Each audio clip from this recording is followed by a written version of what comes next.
Good evening. Welcome to Loveworld USA. I'm TGK Dre.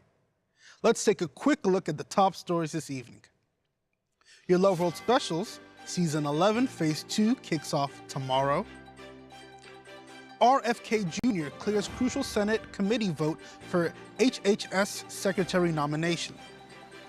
President Trump creates U.S. Sovereign Wealth Fund, eyes potential stake in TikTok. Doge pushes for efficiency with USAID overhaul, sparking new path for foreign aid. Samsung's chairman, J.Y. Lee, cleared of fraud and stock manipulation charges, eyes future without legal hurdles. And now to the news. We start off today's broadcast with exciting news. Season 11, Phase 2 of your Loveworld Specials with Pastor Chris Ayakulome, DSC, DSC-DD, kicks off tomorrow, Wednesday, 5th of February, and runs till Friday, 7th of February, 2025 at 12 p.m. Central, 7 p.m. GMT+1.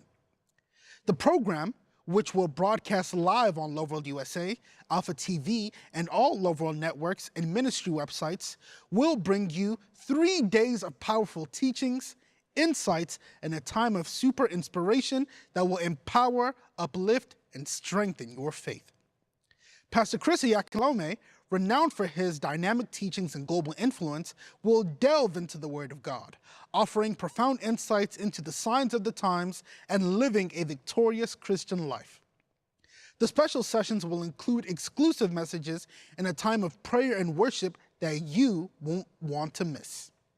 Your Loveworld Specials is a unique program that reaches billions of viewers worldwide, and this installment promises to be as ever in this month of wisdom. Watch this. God speaks to his people. This is the year of completeness. He sent us with a message to the whole world, a message to take his salvation to the ends of the earth. And he told us to create the right atmosphere for others to live in. And that's why I tell you, they will live in our world. This is the day of grace. This is the day of salvation. This is the day of the church. And this gospel shall be preached in all nations by free course.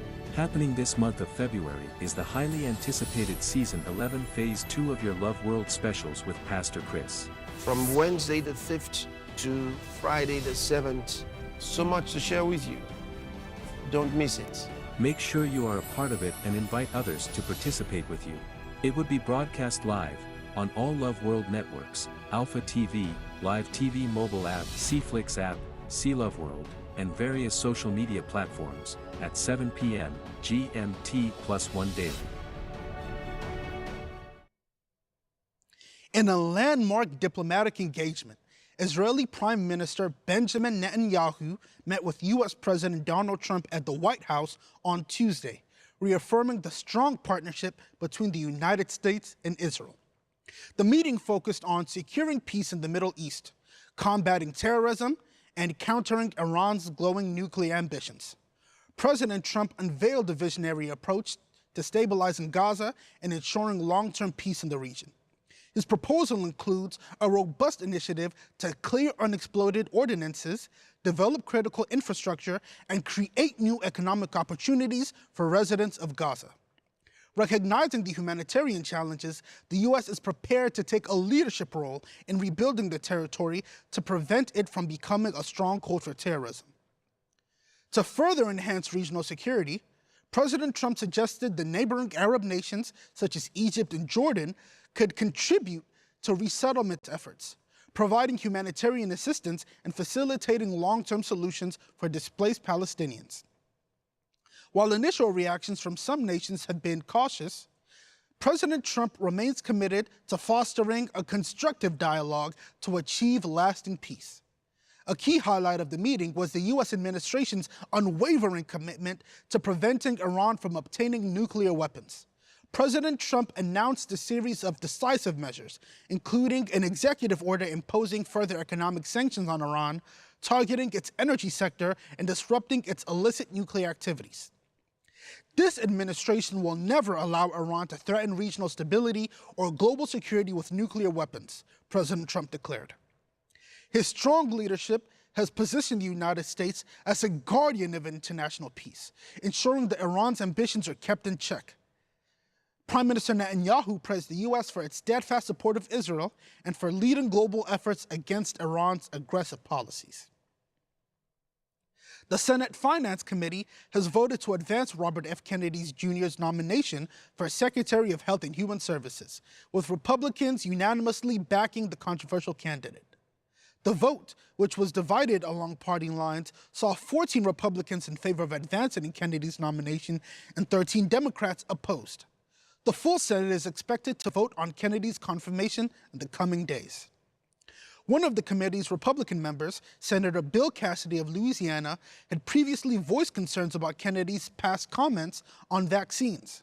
However, Cassidy ultimately voted in favor of the nomination, citing intense conversations with Kennedy and the White House that led to commitments on issues they agree on, such as promoting healthy foods and advancing a pro-American agenda.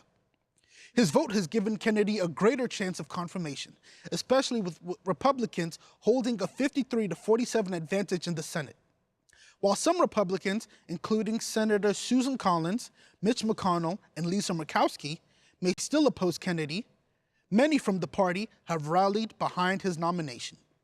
The chair of the Finance Committee, Republican Senator Mike Crapo of Idaho, praised Kennedy's confirmation hearing performance, highlighting his career advocating for transparency in health care and his efforts to combat America's chronic illness epidemic. Kennedy, who previously ran for president before endorsing President Trump, has gained enthusiastic support from the new administration. The next phase of Kennedy's confirmation will depend on the full Senate vote, which is expected to be closely contested given the partisan divide on his qualifications and policies. Watch this. Committee favorably report the nomination of the Honorable Robert F. Kennedy Jr. of California to be Secretary of Health and Human Services. Is there a second? Second. There is a second. The clerk will call the roll.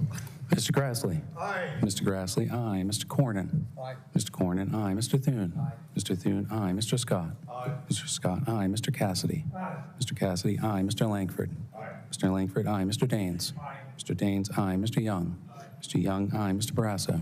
Mr. Barrasso, aye. Mr. Johnson. Aye. Mr. Johnson, aye. Mr. Tillis. Aye. Mr. Tillis, aye. Mrs. Blackburn. Mrs. Blackburn, aye. Mr. Marshall. Welcome back.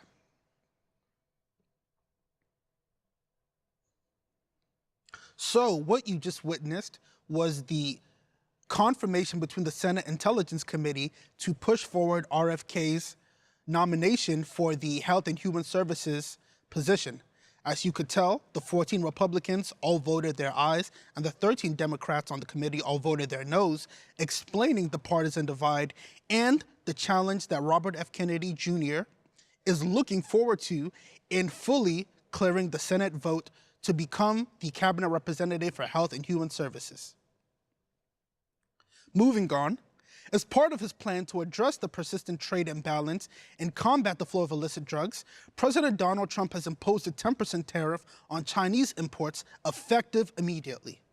This tariff is a key component of the Trump administration's broader strategy to ensure fair trade practices, curb illegal drug trade, and protect American industries from unfair Chinese competition. In response, Beijing has retaliated with its own tariff on U.S. goods, including a 15% tax on coal and liquefied natural gas, as well as a 10% tariff on crude oil, large cars, and agricultural machinery. However, these retaliatory measures are considerably less than significant sweeping tariffs in the United States that they have imposed on Chinese goods, which target over $450 billion of Chinese imports. The U.S. tariffs have a far broader reach, addressing issues such as intellectual property theft, technology transfer, and the widespread production of fentanyl, a deadly opioid that has devastated U.S. communities.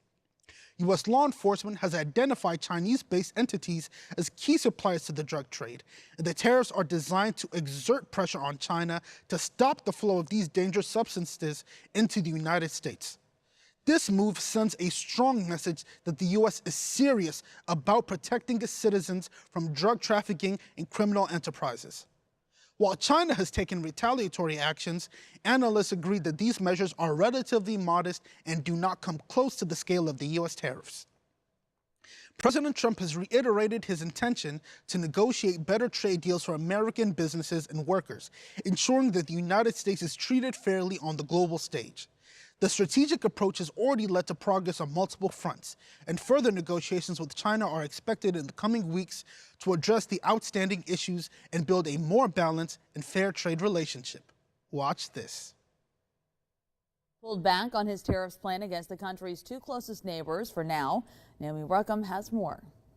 This morning, China announced tariffs against some U.S. energy and machinery exports in response to the president's 10% tariffs on Chinese goods. But the president's proposed 25% tariffs on Canada and Mexico are now being paused for a month, after leaders of both countries pledged to beef up security at shared borders to stop the flow of illegal drugs and migrants. Mexico plans to send 10,000 troops to the southern border. Canada has also vowed to build a task force to help fight border crime and to appoint a fentanyl czar. On social media, President Trump said he is, quote, very pleased with this initial outcome. We have to stop fentanyl from coming in, whether I like somebody or not, and we have to stop the illegal aliens from coming in. Meanwhile, there's uncertainty at the U.S. Agency for International Development, or USAID, after Trump's Department of Government Efficiency head, Elon Musk, moved to dismantle it in his quest to rein in government spending. Today, offices are closed. CBS News has learned that hundreds of contractors have been placed on administrative leave. USAID was established by an act of Congress, and it can only be disbanded by an act of Congress. Secretary of State Marco Rubio has been named acting director, and sources say some of USAID's functions. We'll be right back after this break.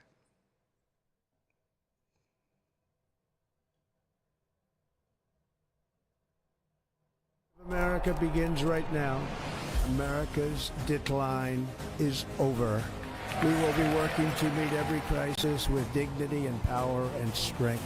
We will move with purpose and speed to bring back hope, prosperity, safety, and peace for citizens of every race, religion, color, and creed. For American citizens, January 20th, 2025 is Liberation Day.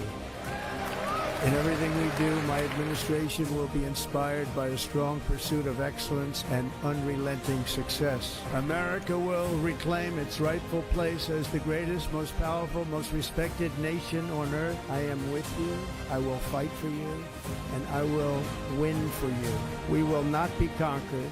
We will not be intimidated. We will not be broken, and we will not fail. From this day on, the United States of America will be a free, sovereign, and independent nation. We will stand bravely.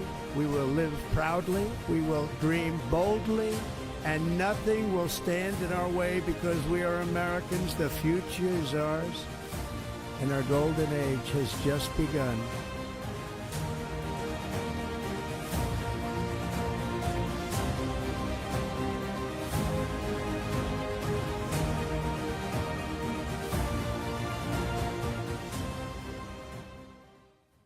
Welcome back. In the strategic move to strengthen the U.S. economy and enhance national security, President Donald Trump has signed an executive order directing the creation of a U.S. sovereign wealth fund. The new fund could include assets like TikTok, with the president suggesting that the government might seek a 50% stake in the popular social media platform, currently owned by China-based ByteDance. Speaking from the Oval Office, President Trump highlighted the potential of a government-run investment fund to manage assets such as stocks, bonds, and real estate. The president pointed to successful sovereign wealth funds operated by other countries, particularly Saudi Arabia, and expressed confidence that the U.S. could eventually surpass them in scale. The goal is for the fund to help American citizens by generating value from strategic investments, including those in technology companies like TikTok. The decision to include TikTok in the U.S. Sovereign Wealth Fund stems from concerns over national security. With increasing scrutiny over China's influence on the platform, the U.S. government is looking to secure a greater stake in TikTok's U.S. operations. The White House has already given TikTok until early April to find an American partner or buyer. The proposed plan involves combining TikTok's U.S. platform with Perplexity AI, an artificial intelligence startup with the U.S. government acquiring up to 50% ownership in the new entity. The executive order also mandates that Treasury Secretary Scott Bessent and Commerce Secretary nominee Howard Lutnick lead the effort to develop the fund with a detailed plan due to the president within 90 days. The move aims to ensure that U.S. assets are strategically invested for maximum return, benefiting American citizens. This proposal comes after legal action surrounding TikTok's potential U.S. ban and discussions over how to prevent Chinese influence over American technology companies. The creation of this sovereign wealth fund marks a new chapter in U.S. economic policy, aiming not only to secure investments, but also to enhance national security by asserting U.S. control over critical industries. Watch this. U.S. President Donald Trump on Monday ordered the U.S. government to create, for the first time, a sovereign wealth fund within the next year, and said it could be used to purchase TikTok. So other countries have sovereign wealth funds, and they're much smaller countries, and they're not the United States. We have tremendous potential in this country, tremendous. Trump offered little in the way of detail, and it was unclear how such a wealth fund would work.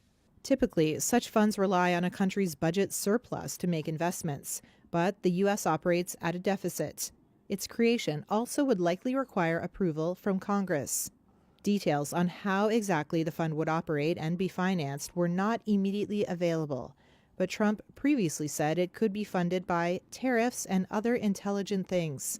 U.S. Treasury Secretary Scott Bessent. We're going to stand this thing up within the next 12 months. We're going to monetize the asset side of the U.S. balance sheet for the American people.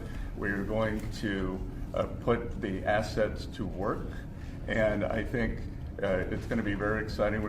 According to the International Forum of Sovereign Wealth Funds, there are over 90 such funds across the world managing. The Trump administration has set in motion plans to restructure the U.S. Agency for International Development, commonly known as the USAID, in a bid to enhance efficiency and accountability in foreign assistance programs. Trump has signed an executive order directing the shutdown and overhaul of USAID, a move that has already sparked heated discussions, but is seen by many as a necessary step to streamline U.S. foreign aid operations.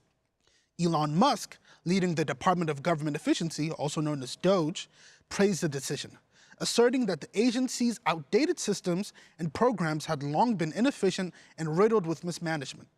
Speaking on a live session of X Spaces, Musk called the agency's issues a ball of worms and advocated for a complete overhaul to ensure taxpayer dollars are used effectively in supporting U.S. interests abroad. The restructuring initiative, which includes halting several ineffective programs, is expected to reduce waste and refocus the agency's mission. While some critics, particularly Democratic lawmakers, have expressed concerns about the potential negative impact on humanitarian efforts, President Trump is confident that the reforms will lead to more effective foreign aid strategies. Under the new system, aid will be more targeted and aligned with American foreign policy interests, including countering global adversaries and promoting long-term stability in vulnerable regions. The proposal, restructuring, will focus on transparency and ensuring that U.S. assistance is used strategically to build stronger alliances and counter influences from global rivals such as China and Russia. Watch this. Serves as a great ally and a friend to the president. And I think Elon Musk also has a little bit of common sense. And I think the American people really appreciate that when it comes to the federal government, because it seems like all common sense has been lost in this city. And that's what you see when you look at USAID. I know Secretary Rubio made some comments about how he will be acting as the director over that agency. And here's the reason why Elon Musk and others have been taking a look. Because if you look at the waste and abuse that has run through USAID over the past several years, these are some of the insane priorities that organization has been spending money on. $1.5 million to advance DEI in Serbia's workplaces, $70,000 for a production of a DEI musical in Ireland, $47,000 for a transgender opera in Colombia, $32,000 for a transgender comic book in Peru, I don't know about you, but as an American taxpayer, I don't want my dollars going towards this crap, and I know the American people don't either, and that's exactly what Elon Musk has been tasked by President Trump to do, to get the fraud, waste, and abuse out of our federal government. Thank you, guys.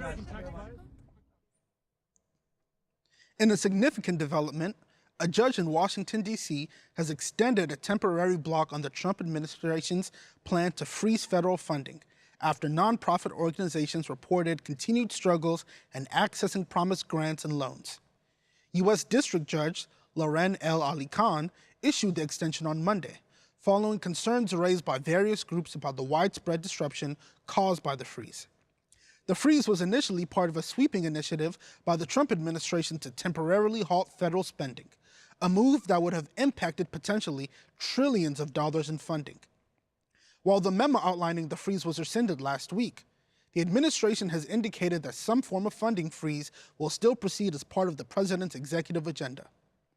The freeze has raised alarms among those relying on federal support, with the reports of disruption ranging from child care services in Wisconsin to disability services in West Virginia and scientific research projects.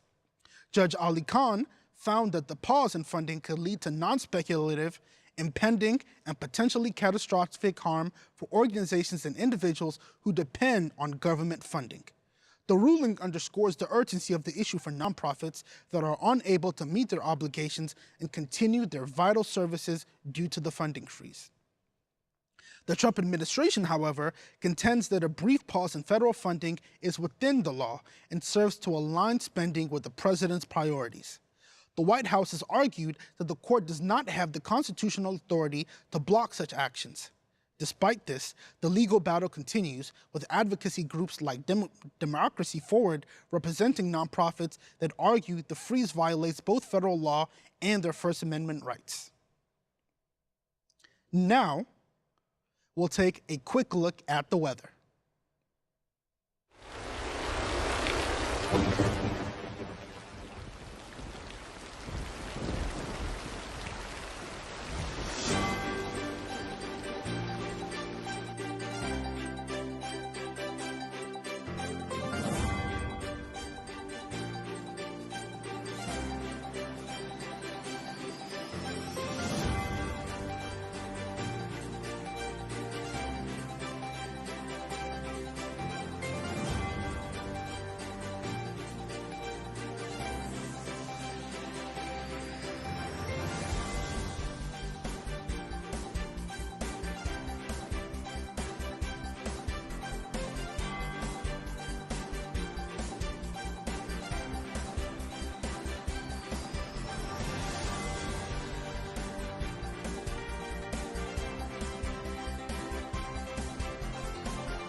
And to end the news today, a quick recap of the headlines.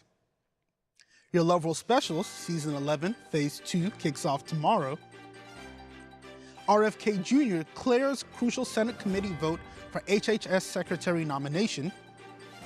President Trump creates U.S. Sovereign Wealth Fund, eyes potential stake in TikTok. Doge pushes for efficiency with USAID overhaul, sparking new path for foreign aid. And that's the news for today. Remember to join us same time tomorrow for more news. I'm TGK Dre. Good night and God bless you.